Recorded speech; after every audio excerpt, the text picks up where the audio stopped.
Okay, so today I decided to make my first ever candle. So, bumili lang ako nito mga to sa Orange App. I have 1 kilo pure soy wax, wood wick, 100 ml glass jar, and I also have 200 ml glass jar. Yan, tinesting ko na yung wood wick. Okay, so I have a baby here. Yan siya. So, yeah. And also, bumili rin ako nitong what's this? Thermometer. Yeah. Kasi sa paggawa ng candle, hindi siya pwede na parang tansya-tansya lang. Kailangan talaga na merong talagang specific na init ng wax sa paglagay ng fragrance oil. So, ito yung nabili ko palang fragrance oil.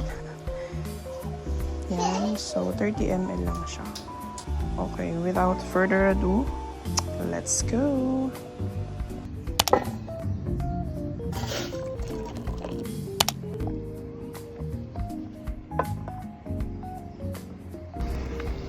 So guys, it's starting to melt. So, oras na siguro para gamitin na natin itong bagong bili natin dyan.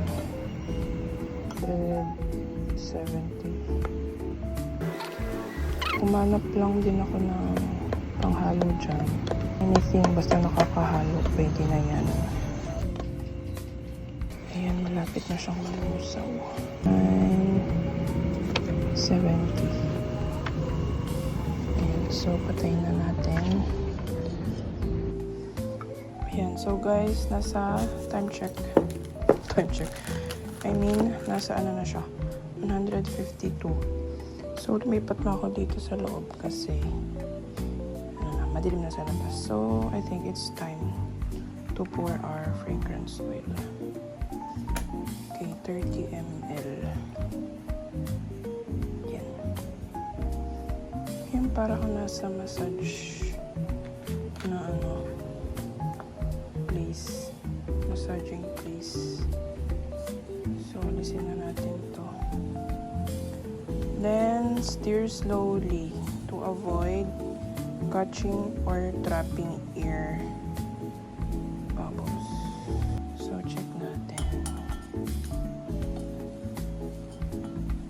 Ayan, 1, mataas pa rin. Mix lang natin to.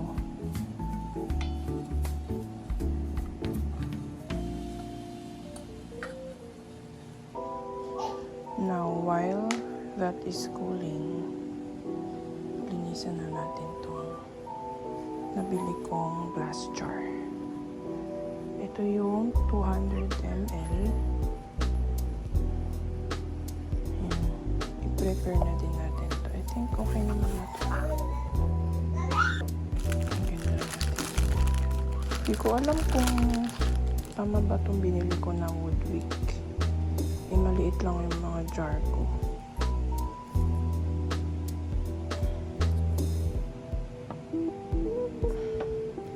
Ayan, ganyan siya. Hindi ko alam kung ilang ml to eh. Siguro 200. Kasi kalaksin laki niya to eh. Na rin natin yan. Alam niyo ba kung bakit kasi wood wick yung binili ko? Para kasi aesthetic tignan. Tsaka hindi mo na kailangan bumili nung yung pang center ng yung sa gitna. Okay guys, so na siya? 108. So, malamig na rin to. So, since wala kasing labi itong pinag-initan ko, gagamit tayo ng embudo.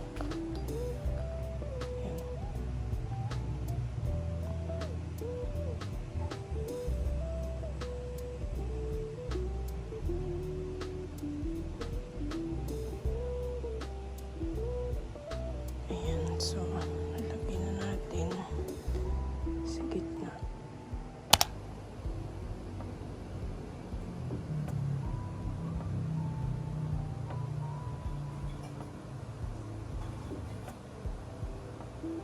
So, hindi ko siya pupunuin. So, ayun na sila. Hintayin na lang yung lumamig. Sabi dun sa instructions ay 2 weeks. Ewan. So, ayun, tingnan nyo. Nag-start na agad tong mag-white. Maging cloudy. Nag-worry ako dun sa mga white na yun. Dead man na lang. Siguro hindi naman ito makakikita kapag lumamig na. Ayan. This is our candle after hours na siya mahigit. Ayan, tingnan nyo, white na sila. Tuyo na. Pero ayoko pa din galawin. Kasi baka hindi pa yan tuyo sa gitna. Diba? Hayaan ko muna sila dyan hanggang bukas. And tingnan nyo, nawala na yung sabi ko baka magkaroon ng mga white spots. Nawala na siya. Ano yung parang medyo naghiwalay sila dun sa stick. Yun. But it's fine.